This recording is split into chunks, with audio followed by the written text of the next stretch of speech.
આપણે બધા જાણીએ છીએ કે ડીપ ડિપ્રેશનના લીધે કચ્છમાં ખૂબ વરસાદ છેલ્લા 3 દિવસથી પડી રહ્યું છે.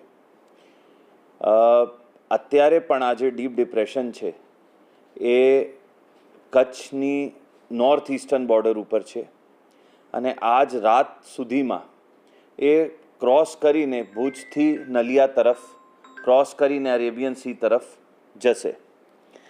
તો મારી વિનંતી છે બધાને કે કૃપા કરીને કાલ બપોર સુધી કોઈ પણ માણસ ઘરથી બહાર ના નીકળે, કોઈ જગ્યા પાણી જોવા કે પ્રવાસન સ્થળ ઉપર ના જાય, ખાસ કરીને કોઈ નીચાણવાળા ડીપ કે કોઝવે હોય એને ક્રોસ ના કરે.